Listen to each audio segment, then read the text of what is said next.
So the objective of our project is automatic test scenario generation.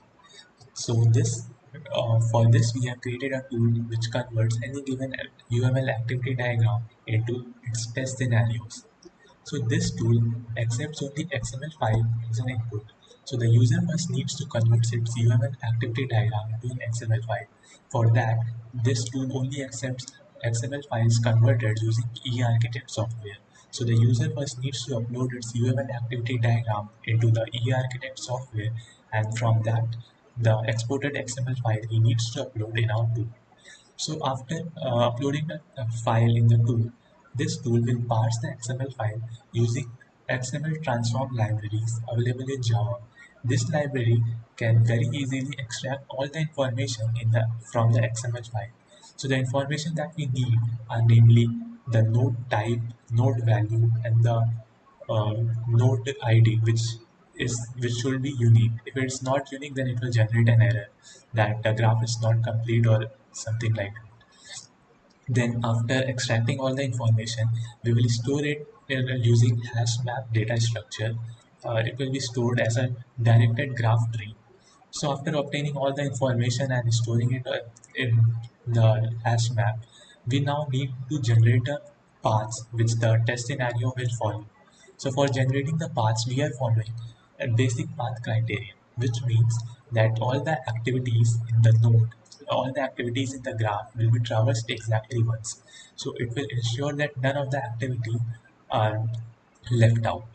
So um, after following this basic path criterion and generating the paths, there may be multiple paths depending on the type of UML activity diagram. If it has loops or branches, then it will lead to production of multiple paths.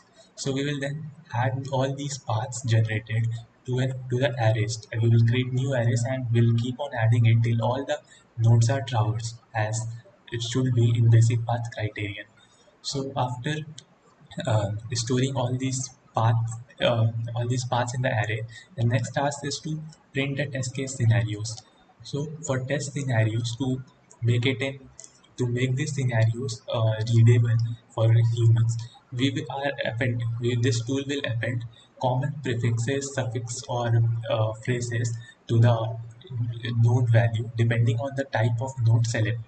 For example, if it is a decision node, we are appending that provide condition for activity value and their decision. If it is a black node, then we will not append anything. Whereas if it is an activity node, then we are appending that includes the following activity and etc. etc. Then after appending the node value, we just need to print all these the scenarios to the users. For that, we are just using simple for loops, and we are printing all the information in the tool depending on the path selected. So that is all about how our tool works. These are the screenshot of the code. This activity node is just an static class which stores all the variables that we will use in other, basically in the EA node collector class. And then this EA node collector class, it is the main class which is responsible for taking input. It converts the XML file into into a directed graph and stores in it hash map structure. Then we have this in transition and out transition files, which just stores the information. It basically has only variables which are used to store the information about the in transitions and out transitions of the activity nodes. Then of course we have a main file, which just contains the main GUI, and then this test tracer class has the information. Contains the algorithm for basic path criterion, and it generates an array for all the paths that are possible. And then we have our test writer which just appends the value depending on the node type, to make it more readable. Then we have an utils class. Utils is an static class which contains all the functions and variables which are static. And we also have a help button in our tool which on clicking will direct us to our SRS and STS documents that are available on the internet. And so this was all about our tool, and This is how our tool looks like, and this is the interface for it. Thank you.